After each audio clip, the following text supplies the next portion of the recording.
Welcome to the Think Factory podcast. We got one question for you. What keeps you up at night?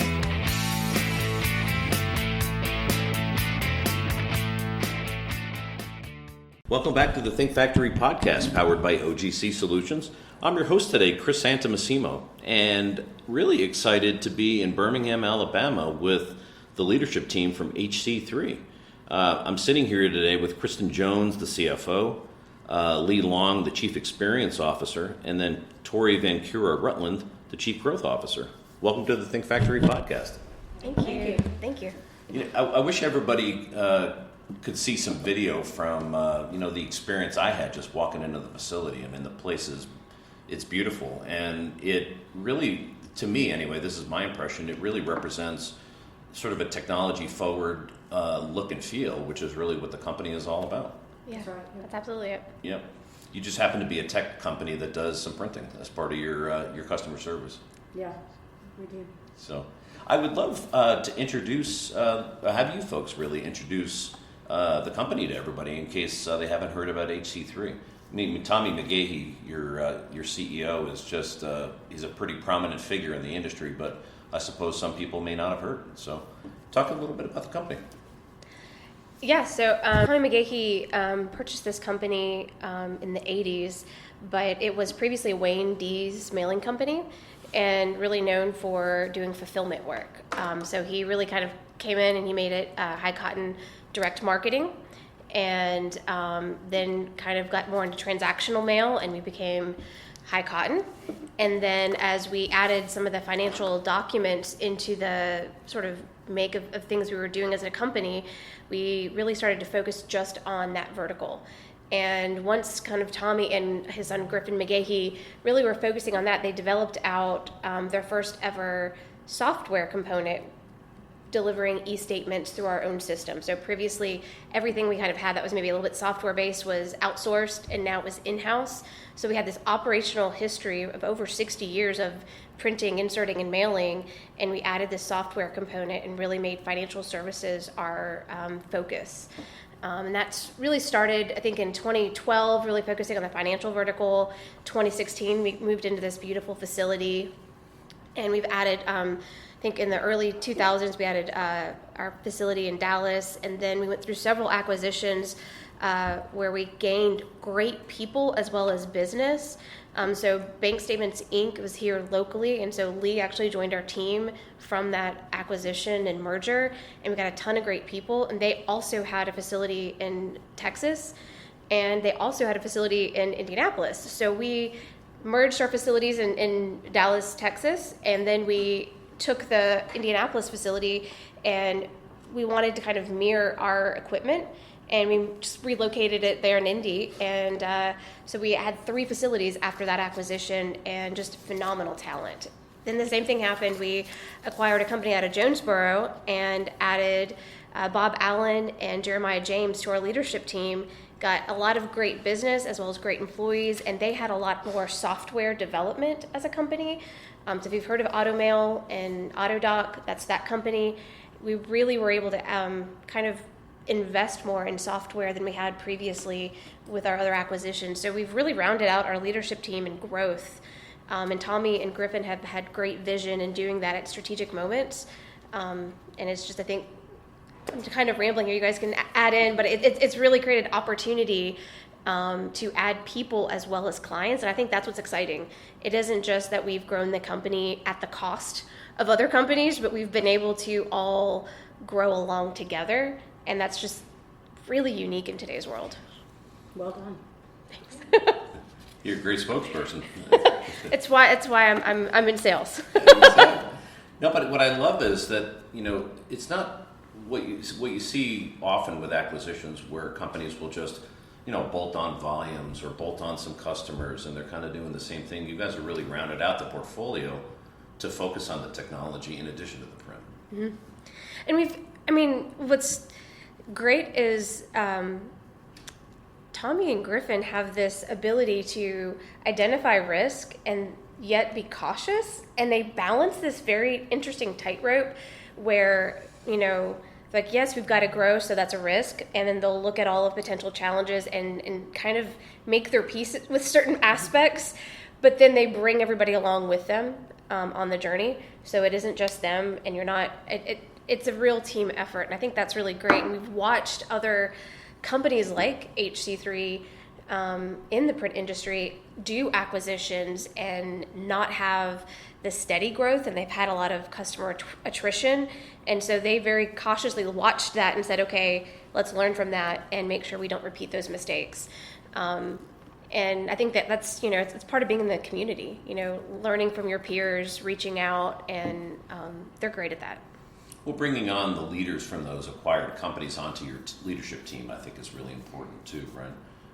And knowing why you're, and because there's value there for sure, right? Yeah, I was the CEO of BSI, and we brought about 150 clients over, and we had all of the print covered. The thing that we didn't have covered was the technology piece that HC3 brings to our clients. So I was very excited to be able to expand our products and services to that customer base, and then, meld them into the HC3 world. They get a lot more out of it than they did just with BSI. Yeah, and then there's stickiness there too, right? Yeah, definitely, yes. To your point about client attrition too. Yeah, absolutely. And the other piece that you don't think about this on the buying side as much, but those customers didn't choose you. They chose BSI or AutoMail. And so that retention of people and talent that they have relationships with was, I think, a really good move for the customers. I mean, it was great for us as the leadership team because we got that knowledge and industry experience added to us. But for the customers, it was like, okay, our advocate is still there. And I think that's really, what a great message. Mm-hmm, for sure. And Kristin, part of your job, I'm sure, has to be looking over the combined company integrations and making sure everything sort of flows financially and otherwise as the company, bolted itself together. Well, actually, I wasn't in this seat as we bolted together, so to speak, but I did come from a larger company back in the day. And it was a true merger and acquisition company in all of the senses that you would think of merger and acquisition. So when I kind of explained how we grew here, it was, and you don't, I guess you don't define yourself as this merger and acquisition company, right? You're like, well, we're really not, even though we bought twice in a couple of years. It's because of the way that we truly merged, I think, and I had a different vantage point than probably a lot of people here, because we did not merge. We acquired and, kind of just took all their customers, sometimes forced people out, those kind of things, but that's kind of what we did. So when you're walking through kind of our journey and our history, it's very different to see the merger and acquisition side lived out here than it had been in my previous company. But no, I've only been CFO for just almost a year. So, if we acquire again, it will be my first real life experience in blending companies financially. One that I'm very excited about, the opportunity to learn those nuances there, but it will be my first time. So a little new to the game on the CFO side. Understood. Yeah. But what you've really focused on, I think, is a great segue to the main topic we're going to talk about today, which is leadership and the leadership of the company and how it's created prosperity, both as a function of the focus areas, the technology, bringing everything together, integrating everybody that's come on board. What I'd love to start with is sort of a foundational question, maybe for Lee. This word leadership can mean a lot of different things, but when you're in the type of environment that you are in, this fast-paced fintech environment, what do you think about when someone asks you what a leader is? I think great leaders inspire and influence people to work together regardless of their job title. It takes ownership and seeing the big picture and earning trust. It's not about the position you might have on the org chart. In our fast-paced world, we need people who are excited about solving problems and that can adapt quickly to change and who embody the culture that we want to build. Not so much about hierarchy and position as it is who's going to get the job done today, and even if it's not really part of their job title. That's right.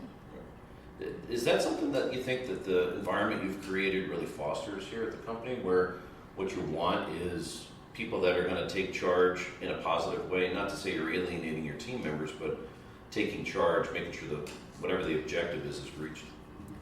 I do, and I think you'll hear that throughout this conversation that we've got. We open the door to anyone that wants to step up and take ownership of something and not be afraid of failing, because we learn so much from those mistakes. So I think we have built that culture here.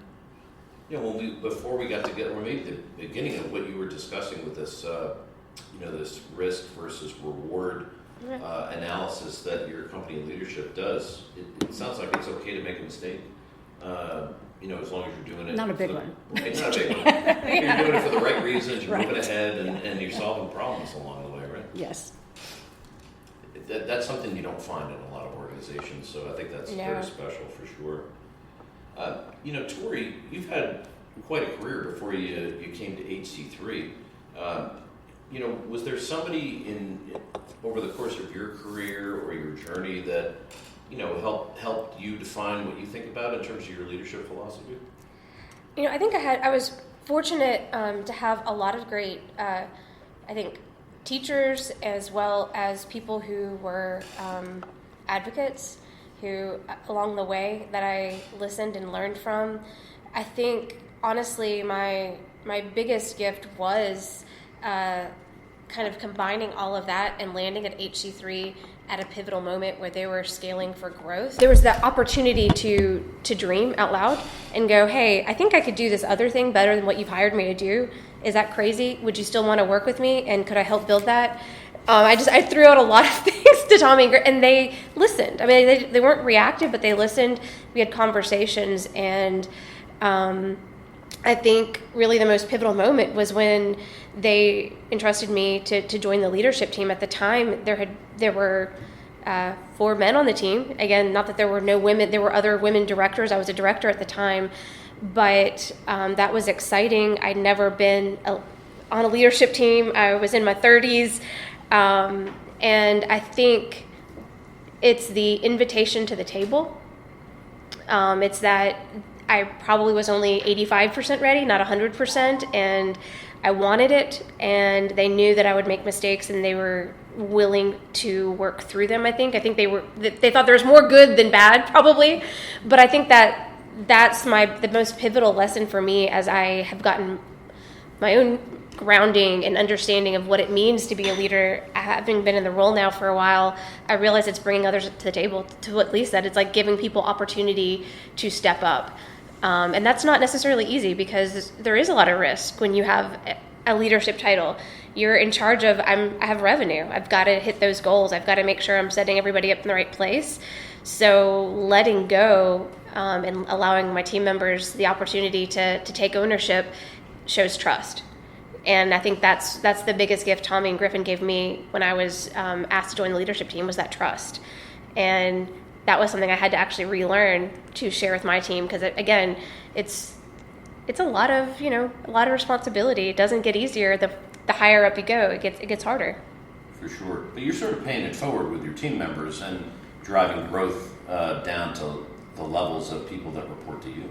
Absolutely, and it's taken time. I mean, when I first joined the leadership team, I was previously the director of project management, and so finding a replacement for that team was really critical. I had no directors in sales and marketing, so I was wearing a lot of hats. I was in the weeds more, and so as we did grow the company and we grew those other directors in, I had to then let go more. And I think that's the biggest challenge, is when you have been in the weeds and you are someone that's a performer, going, oh, I don't have to do as much. I actually have to allow and step back, and I have to know and prepare my peers that they may make a couple mistakes here, but I'm watching them. I've got it. And here's what I think may happen. And having that transparency with the leadership team, and all of us kind of knowing that we have to allow people to develop up. It's hard. Kristin has lived it with me. She knows. Well, I think it's really hard, especially when you're a manager or a leader, and you're always concerned about all of the people that report up to you, because you're reporting it to someone else. And if they make a mistake, well, that's on you, etc. So how do you balance that desire to be perfect or squeaky clean with what Tori is talking about in terms of empowering the team to grow on their own too?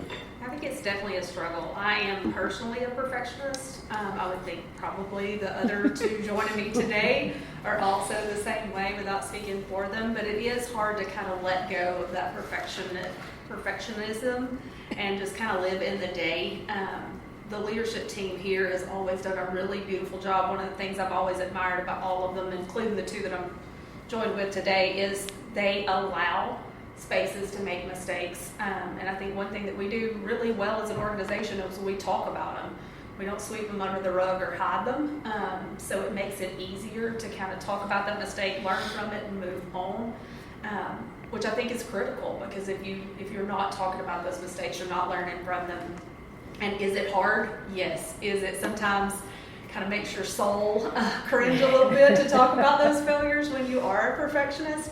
Absolutely. But if you're not modeling that behavior, it's not going to be followed throughout the organization. So I think that's what I have to kind of keep in mind for me personally, is the more I model, the more that I kind of set that up for everybody else in the company, and the better off we all are because of it. Is there any reason you would say why it's so important now to cultivate those young leaders or those growing leaders as they come up? Yeah, I think you just got to have the organization needs leaders at really all levels of the organization. So if you're only building it at a certain point, right? If you're only building your directors or building your managers or building the C-suite, you're only doing so much for the top. And then the growth is going to come in the roots. And I think I've got this somewhere else, when we were prepping for this podcast, the tree is only as strong as its roots, and that's really true. So if you're cultivating those roots and you're building wide and deep, the better off the organization is going to be. So having kind of leaders at all levels, they're going to see things you don't see, because you're not supposed to see everything, especially in the seats that we share today. You're not going to see everything. You're not always going to be as on the ground or in the weeds as somebody else. So if they're bringing up those ideas to the table, it's because they're seeing it from a different perspective. And instead of being, I guess, intimidated by that they're seeing something that you don't see, you're letting that feel like, hey, what am I doing from a leadership perspective that I didn't see this? It's just you're growing and evolving as an organization, and you're stronger because of it.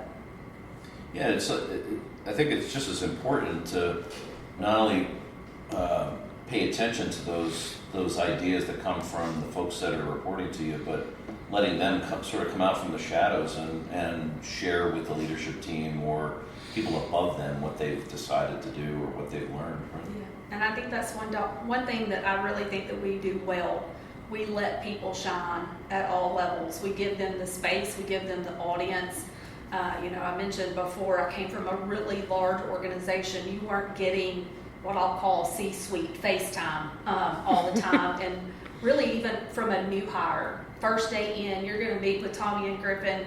You're going to spend, your next couple of weeks, you're going to meet with all of us. And it's not this kind of FaceTime. I don't know. It just helps build that culture from day one and kind of round out who we are and what we're about as a company. And it's totally different than what you're going to experience at a lot of different places. But I think we do allow people to step up and shine in meeting situations or bringing ideas to the table and give them the space to do that, which I think is a really fantastic thing. For sure. I think identifying who those folks are that are going to, even rise higher, and identifying, how to empower those people is really important. So maybe this is a good question for Lee. Certainly, when you can identify who top performers are in certain areas like sales, because they've got numbers attached to what they do. But what are some of the soft skills that you look for besides producing numbers in those potential leaders? Especially those that aren't necessarily in the hunt for a leadership role. So we as an organization employ predictive index to understand PI profiles of all of our employees, which helps us better understand their strengths, their weaknesses, where they might have challenges, where they could possibly grow. And that helps us communicate better as an organization. If you're ever struggling with how to communicate with someone, you can really go study the profiles associated with that and direct your communication accordingly. So that's important, but I always look for curiosity and emotional intelligence, basically being able to read the room and manage your reactions and connect in a way that builds trust. If you see a problem, we're looking for the people that can just step in and solve it without being asked. That's showing leadership. Yeah, and the fact that somebody took the initiative, maybe it's late on a Friday and there's not a lot of folks around, but they saw the problem, they identified it, they solved it and told you about it afterwards. They didn't call you with their hair on fire. Right. That's an important trait. Not just for a leader, but for somebody who's going to be a good team member too. Yeah, it really comes down to a lot of trust, and it doesn't matter what your title is. You won't get anywhere if you haven't built that trust, and that's what we really focus on here. Yeah. What do you mean by curiosity? Is it curiosity in how the whole organization works, or? Sure. In general, I ask questions. If you're interested in understanding the backstory to anything, that excites me, because that suggests you have a curious mind, and that means you're also never satisfied with what is the given in front of you. You can always ask why, and just because we do it one way doesn't mean it's necessarily the right way. And so your questions might bring a fresh perspective to it. You've probably heard about management by walking around, but this is almost like being a team member by walking around, by watching and listening and sort of taking in everything about what's going on in the company outside your particular desk.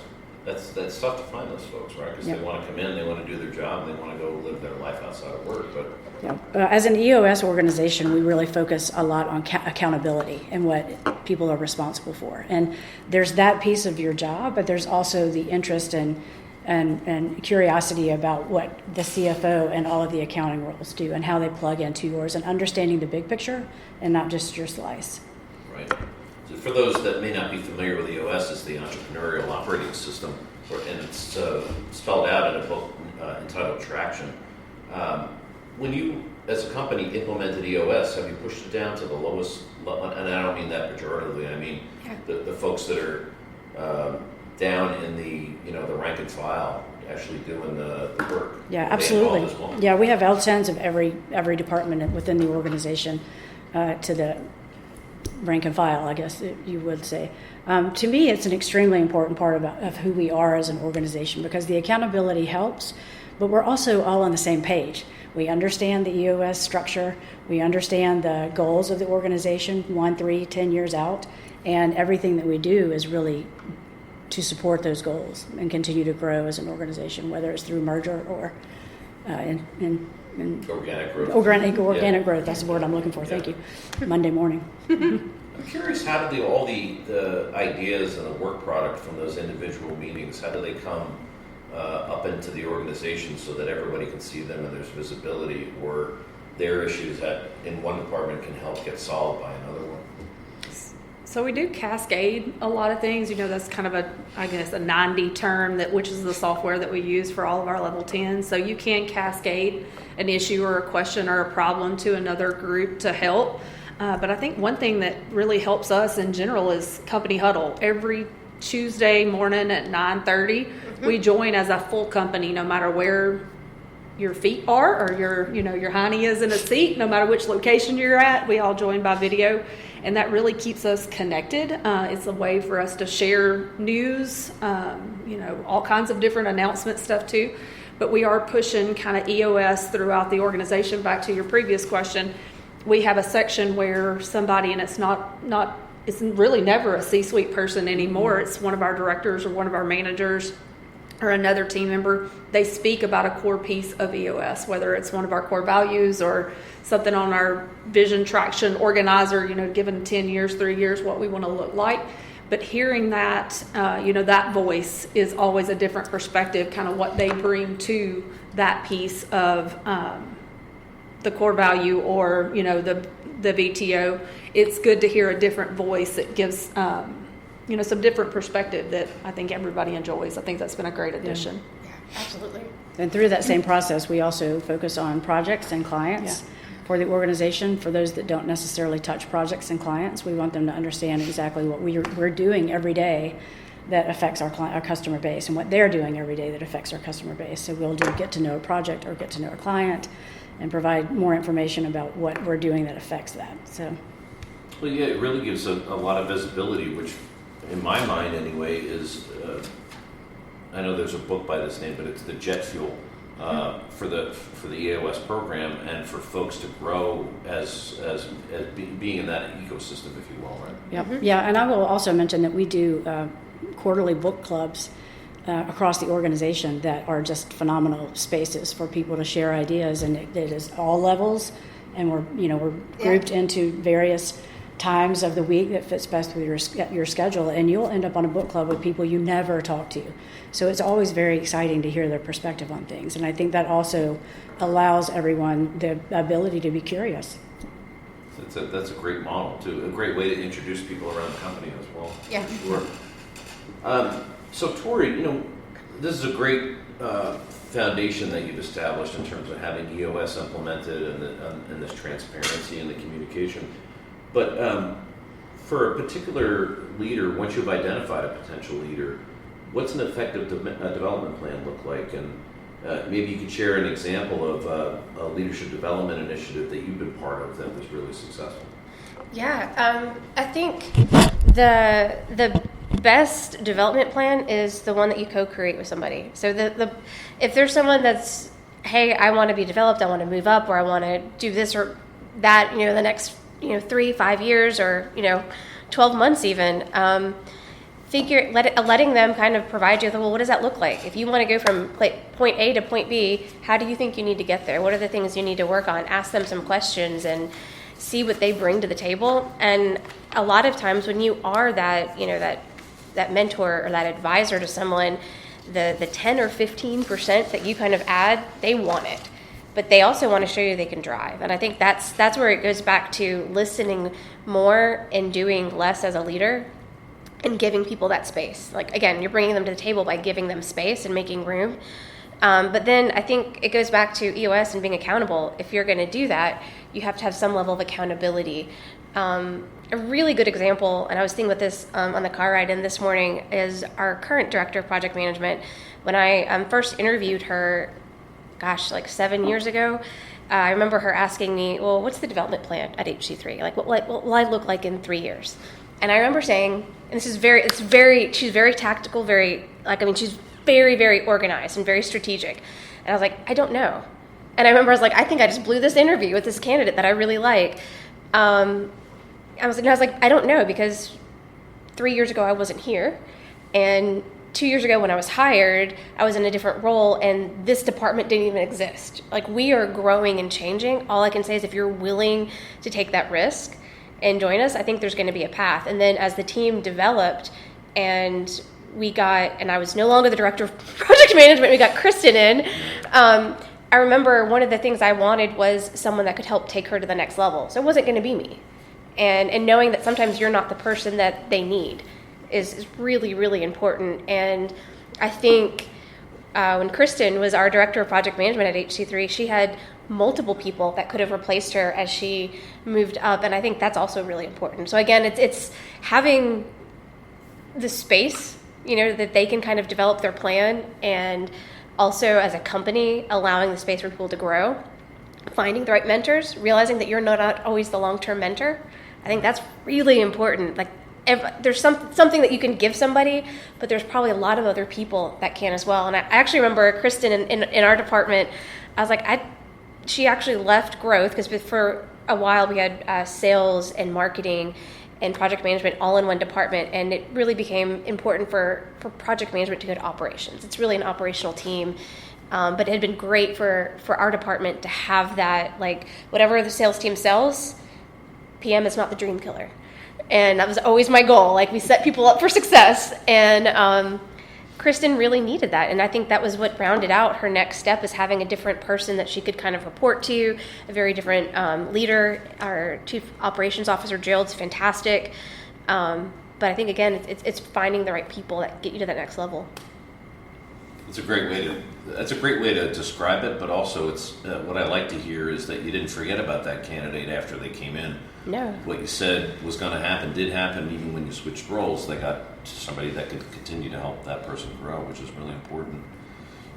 What we talked about, and this is for maybe to start with Kristin, we talk about this empowerment, and it's okay to make mistakes, but how do you create this culture or an environment where people realize that you're not just saying things because they sound good, and it is okay to go out and challenge yourself and maybe make a couple of errors along the way? Yeah, so when I was in PM, one thing that we really did, because it is, our project management team is a hub team for our organization. They really take the new clients and existing clients from kind of a sales perspective and lead them through all the way through a go live. So they're building a lot. They're very instrumental in the middle, but you are going to mess up because we are dealing with banks and credit unions and of all sizes, which means all different cores, all different online banking vendors, all different other vendors at play. So at some point in time, you're going to get something crossed or it's not going to line up just like you want it to. So we really adopted the Sarah Blakely method that was the founder of Spanx. Her story is kind of, they sat around the dinner table. It's one thing her father started, but they would sit around at the dinner table and he would ask them not their biggest win of the week, which, that's the fun stuff to focus on, but what was your biggest failure of the week? And so instead of us kind of sweeping those things under the rug, we put it at the forefront. So every quarterly planning, that was a focus in our check-in. So when you go into quarterly planning, you have kind of extend, what do we call an extended check-in? So you're talking about what's the best thing from the quarter, what's kind of your both personal and business, but we added to it, what was your biggest failure of the quarter? So me having to lead that exercise in front of people that were reporting to me set the tone for, hey, I'm going to admit when I mess up too, and here's what I learned, or here's what we can do to prevent this in the future. But making, kind of our senior leaders also do that, that the younger ones or the less experienced, not younger in terms of age, but less experienced ones at the table are looking to them for guidance and leadership. And when you kind of set that tone from the beginning of, you're going to mess up, and we are here to help you and support you minimize those mistakes, because the mistakes are going to come, but we want to overcome them, because usually if we're making a mistake, especially in the PM group, you're kind of making it in front of a client for the most part. So you want to figure out how are we going to minimize that and remediate it so that we can make that experience better. So we just, like I said, we just brought it to the forefront. It was something that we shared every quarter, and sometimes it would drive some of our most important rocks or quarterly goals. Because if you've messed up and you don't want to pass that down, right, you're gonna take steps to fix it so it doesn't happen again. So that's kind of what one thing we did when I was in PM. That's great, and that's a great segue into maybe the next topic I'd love to cover with you a little bit. What you've done at HC3 is you've really combined two industries, fintech and transactional printing, that are typically male dominated by a lot. When I go to these industry conferences, you can see in a big group, the split for sure. And so that culture, Kristin, of not only accountability, but it's okay to experiment and it's okay to grow, etc. That's certainly helpful. But I would be curious about, as female leaders, what are the challenges and opportunities that you've observed as you've mentored other future female leaders, a la the discussion we just had with Tori a few minutes ago? Maybe we could start with Lee. So I've been in this industry since the 90s, and I'm not going to give the year because it'll date me, but I do know that it's always been male-dominated, and that's shifted a little bit, but not much. Women in particular, especially perfectionists, have a tendency to hold back until they're 100% ready to do something, while as our counterpart men will jump in at about 60% and they'll be fine with that. So they're taking a little more risk. Right? They will take a little more risk. They're more risk. We're more risk averse than men are just by nature. But to build a more diverse team, I actively look for women who have skills and ambition and might not advertise it enough or toot their own horn, so to speak.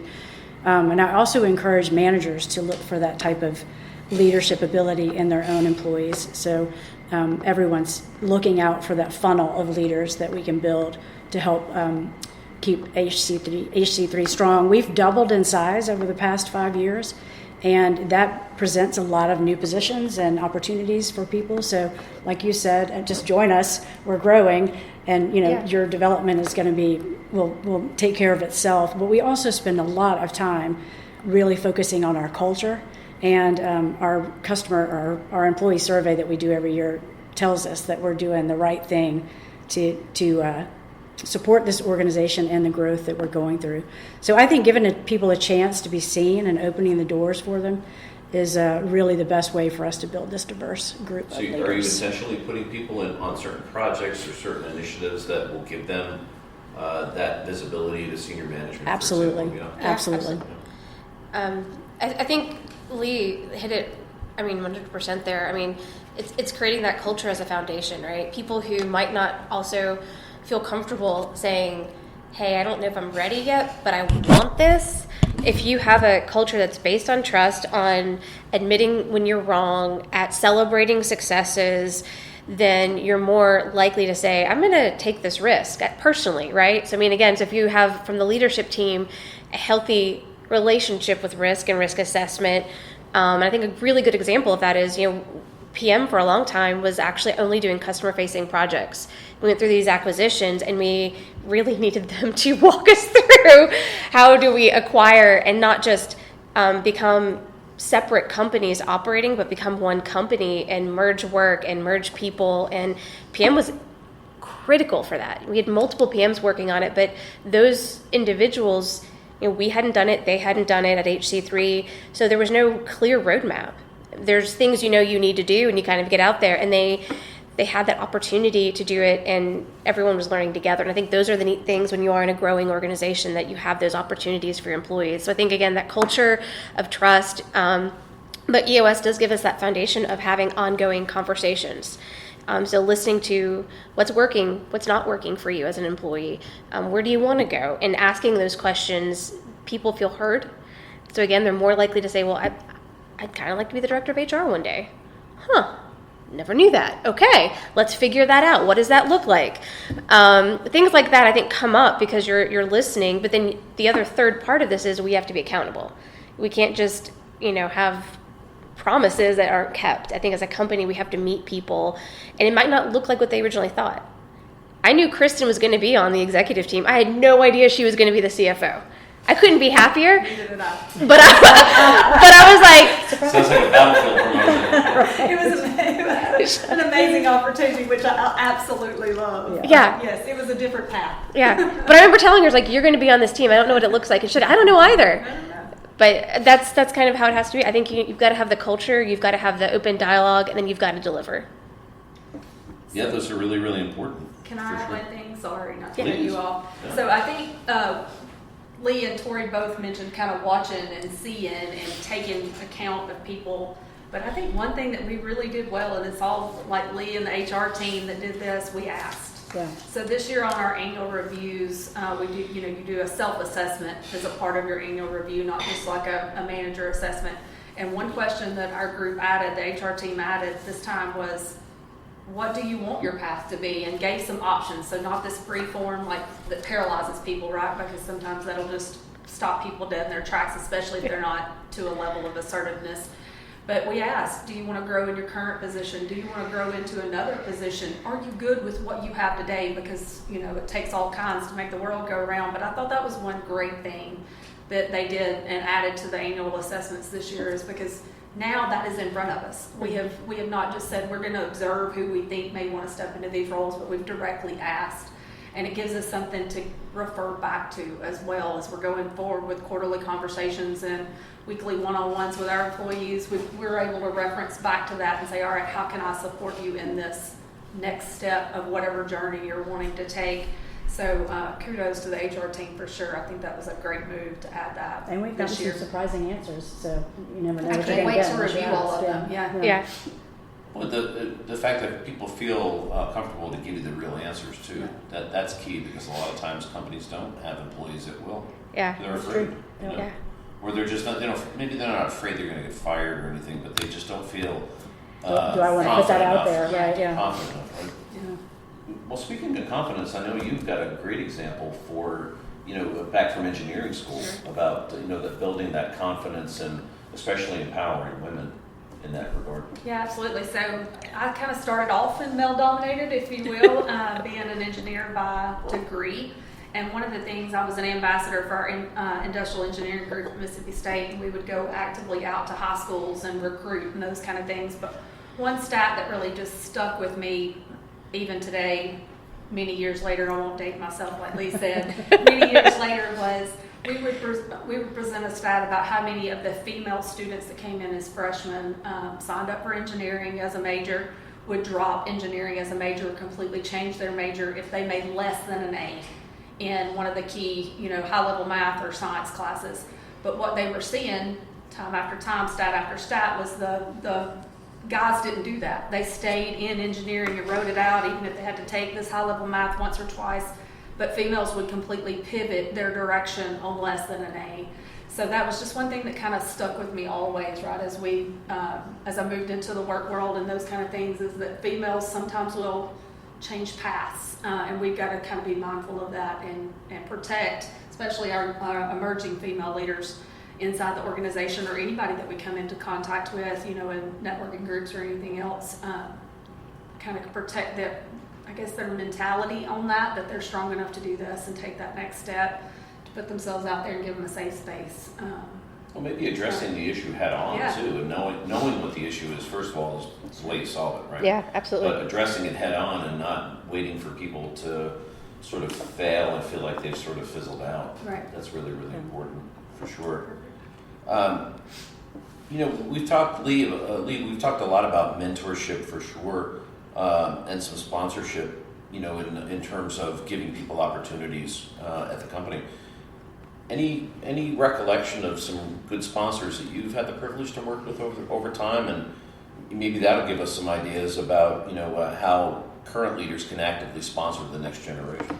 So I think mentors offer advice, and sponsors really, they're the ones who put your name in the hat when you're not in the room for whatever opportunities pop up. I've been lucky enough to have both in my career, but it was the sponsorship that really put me on the fast track. And that's why I always look for opportunities to do exactly that for other emerging leaders, because that's where the brilliance happens. When you're not in the room, but you're the person that they suggest can solve the problem or change the process or whatever the topic might be. So I think that's giving emerging leaders a seat at the table, or trying to figure out how they can get a seat at the table and helping them get there, is extremely important for us. Yeah. It's almost like you need somebody to push you in the pool when you're afraid A to little bit, learn how to swim, right? Push you Yeah. off high dives. Yeah, Yeah. exactly, for sure. I don't know, Tori, have you had this kind of a similar experience over the years? Yeah, in fact, that's the perfect word. I was trying to think of sponsorship earlier. I think those people who put your name in the hat, or pull it out of the hat when you're not in the room, are really critical. There was a good case last week where actually our president, Griffin, came to me and wanted to know something, and I gave him my input, and I paused. I was like, you know what? Like, that young man, a couple cubicles away from me, like, you need to go talk to him and get his input, because he's in the field dealing with it every day. He's going to give you probably something more meaningful, and he did. And it ended up reshaping how Griffin saw that issue. And I think it's not just about when they're ready for a role, but it's sometimes just driving your peers to go and have that conversation, and they realize, okay, wow, there's a whole wealth of knowledge here I wasn't even prepared for. So I think constantly advocating for others, and realizing as a leader, it's not about you, it's about others. Like that is 100%. It is not about you, it's about raising up others, and we are all HC3, or whatever organization you're at, you're all that organization. And I think that mentality sets you and everybody else up for success, so that you can be sponsored and they can as well. Well, a lot of leaders would have gone to that other person and got a full download and a report and tried to make it their own to report up. Yeah, right? yeah. And sort of observe this maybe dysfunctional chain of command. But you brought the expert right to the table, and he felt, I'm sure, sort of rewarded and empowered himself. Right? Oh, absolutely, yeah. I told him later, I was like, oh, by the way, I sent the president to you. Did you help him? He's like, oh my gosh, yes. And they had it. I mean, and he was so excited. And I think, again, it's finding those opportunities to fire people up, where they're like, oh, they had no idea that was coming, and it wasn't anything massive. It was a conversation where they were valued. Well, maybe that helps create this sort of evergreen pipeline of leaders that you need to have, right? Yeah. Just those little spot opportunities may not seem like they're all that huge, big at the time, but they sort of accumulate on themselves. They kind of snowball in a positive way, right?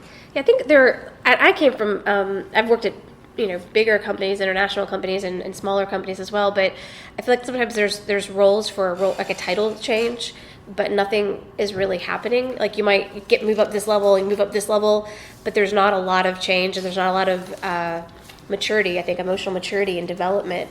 I don't think all companies that are big have that, but some, and the ones I worked at definitely were going through that. And I think here, and this is I think how we kept our current director of PM engaged, is she was getting fed, emotionally and mentally, and supported and given opportunities to be seen as a valued member of HC3. And so it wasn't always about a title change or a role change. It was about the opportunity to take on new challenges and to have that visibility and that trust. Again, it goes back to we trusted her. And so I think those are all really critical in building that pipeline of future leaders. For sure.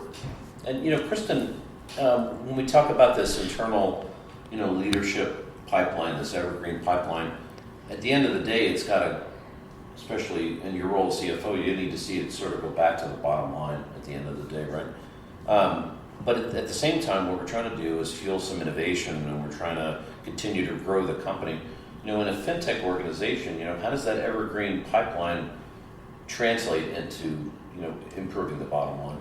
Sure. So it's all about kind of what I spoke about a little bit ago. It's all about those ideas, right? You don't know where your next money-making idea is going to come from. So if you're feeding and watering and sowing those seeds all throughout the organization, you don't know when it's going to come. Where the next big idea is going to come, or even just a fantastic tweak to something that you already have. So it could be as simple as just one thing that just turns the knob just a little bit, that makes it a better experience, and then all of a sudden that product's more widely adopted, because once the fintech world likes to talk to one another, right? So once they adopt it, they'll go talk to their friends about it in a user group or at a conference. So you don't know where that kind of word of mouth wildfire is going to come back all to the bottom line. And plus, if you're cultivating your own ideas and building them into your own software that you own, that's yours, that it's always going to, kind of come back to the dollars and cents sign. But it can just be literally as simple as one idea that turns just the knob just a little bit, that gets, a product talked about in the market, and you don't know where those ideas are going to come from. So that's why it's sometimes they come from the strangest places, or it's the most obvious ones. Or the most obvious ones, or maybe it's just one of your folks is out in the world, and because they know more of what's going on at HC3 than they would at other companies, it strikes a chord with them that it would never strike a chord in another person, just because of their own experiences. Right. Well, I was going to mention that we're all members of Vistage executive groups, and I think being able to take that pause, even though it's hard to do, take an entire day, to be able to take that pause and reflect on what you're doing and hear what other people are doing in their organization, because your group is made up of people that are not at all like you, and they don't do what you do. So I think being able to take that, to synthesize the information that you get from that, can help you build those ideas. But also, we support continuous improvement, professional development for all of our employees. So while it might be a cost on the front end, the benefit we get on the back end, even though, can definitely affect the bottom line. Yeah, and all of this positive energy certainly, I'm sure, has a positive effect on the bottom line as well, right? Yeah. Whether you're talking about EOS or just the path of the company, I'm sure you're looking ahead 5 years or maybe even longer. For Tori, my question to you is, are you thinking about how those leadership needs are going to change or evolve as business sort of changes? We've seen a tremendous amount of change in the last 5 years, for sure. I think we're only going to continue to change and evolve. What are you thinking about in terms of leadership qualities, especially when you've got permanent hybrid work or maybe completely remote work for some of your customers, all those kinds of things, shifting consumer behavior, etc. Yeah, that's a lot to unpack, and they're all great questions. Yeah, So I probably threw 3 or 4 together. No, but it's perfect, because so much is changing that it changes every part of our lives. Your work life as well as your home life. So I think, all of us coming out of COVID know that if you were fully on-site and you went completely remote, then there's been are you hybrid? Are you now fully off-site? Are you back on-site? There's a lot of those conversations happening. And for us, we're a hybrid company. So we have some people that have to be on-site. The work just has to be done here, but we have people that come in on certain days and some that don't, who are fully remote because of where they're located. But I think everything we've talked about today is really important. It goes back to something Lee says a lot, and I love it, and I'm going to quote her, which is just be human. Like, make sure that the focus is about being human, and that means that, people are physically, intellectually, emotionally, and spiritually showing up. So we've got to engage the whole person, I think, to keep retention. And so whether they're fully remote or they're hybrid or they're on-site every day, we have to find ways, and I think that's great with the company huddle that Kristin mentioned. We have our department and team L10s. We have lots of different ways that we intentionally reach out. And so again, software and technology don't have to define us and tell us what we have to do. We can use them as aids to be human in this world, and can make those connections in a new way. So I think that's really key. And I think, again, flipping that to the consumer side, I think meeting consumers where they are today. Like, I think about my mom, who's a consumer out in the world, and she's a baby boomer, and she can flex pretty well with technology, but boy, does she want a human interaction. She would still prefer to have a person on the phone than, deal with her phone all the time. I'm very different. I can go to my phone and do a lot of things, but then there are times when I'm like, no, I want to go and have a conversation face-to-face with somebody. Everybody's different. So I think for us in the fintech vertical, banks and credit unions have to be aware, and our solutions have to meet them there of like, how can they flex? How can they meet their customers in this broad generation of consumers that are out there? How do you meet them? And how do you not also spend every single dollar trying to do that, right? And I think it goes back to figuring out what your niche is, what you're solving for them, and where 75% of your customer base, where are they going to touch you? And investing heavily in that, and then finding that fringe amount and not neglecting them, because they're going to be important too. And so again, it's really being strategic, but it's ultimately about human connection. However you do that and however you mix it up. Yeah. I was just going to say, I know that AI is so prominent, and we know that it's going to take care of the rudimentary everyday tasks, but it's still going to take humans to coach and lead people through complexity and the nuances of the business that we need to grow and thrive. Yes. Well, at the end of the day, your customers and their customers are people, right? Yes. So if we were all just a bunch of robots running around, we wouldn't care. People are the that's hardest not part, the case. but the best part. The best and the hardest, Best right? and the hardest. Absolutely. To Tori's point, you've got a lot of different consumer behavior that needs to be addressed, and where does a particular customer base fall, and it's a tough analysis for sure, because there are so many different combinations. Some people, as you point out, like one more than another. But how do you find that right mix? It's tough. So we've had a great discussion today, but as we start to close, what I'd love to hear is whether you could suggest one item or key action or a mindset shift that they can implement tomorrow to become themselves at becoming better leaders. What would those things be?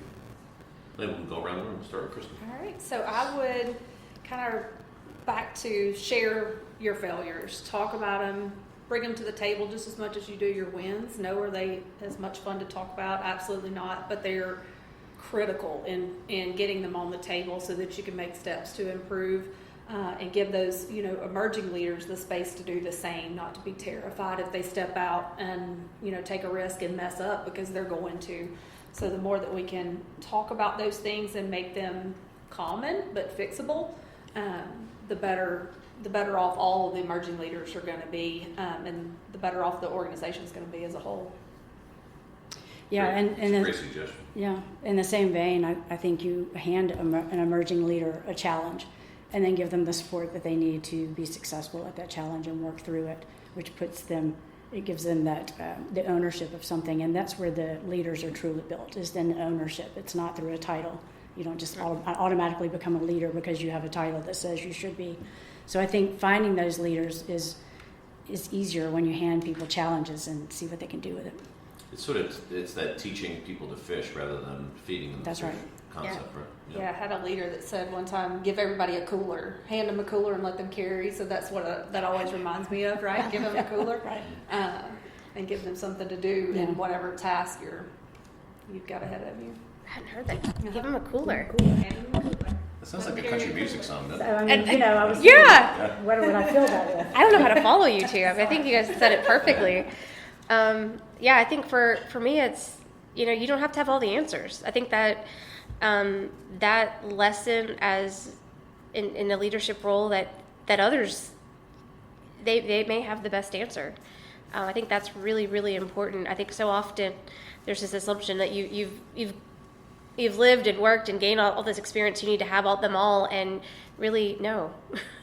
You don't. You have to be a really good listener, and that goes back to what Kristin said, bringing people to the table. And yeah, so I feel like you don't have to have all the answers. Just got to listen. Well, and hopefully you're going to find the right answer more often than not as a team, rather than a bunch of individuals trying to vie for attention, right? Exactly. Yeah. Takes the ego out of it too. Keeps you a little more humble. Well, and I think, you get a better support fabric put together among your team as well. They're looking to take care of each other, right? Not looking to one-up each other. So that's really, really important. We've really cultivated that in our sales team. And again, it's about they support each other. And I love that, because often you see sales, because we do have such hard metrics as people buying. And like what they're doing is they're sharing information because they've embraced the culture of it. So again, I think it goes back to, sharing your mistakes, sharing your wins, and celebrating together. Making leadership a team sport, right? For sure. And success and failure, both a team sport, right?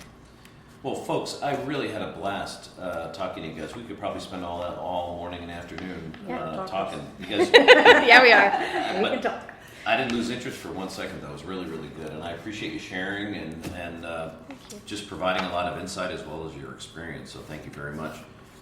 Just to round it out, this has been Kristin Jones, the CFO, Tori Vancouver-Rutland, the Chief Growth Officer, and then Lee Long, the Chief Experience Officer from HC3 in Birmingham, Alabama. And I'm Chris Santamissimo, today's host of the Think Factory podcast. We'll see you next time.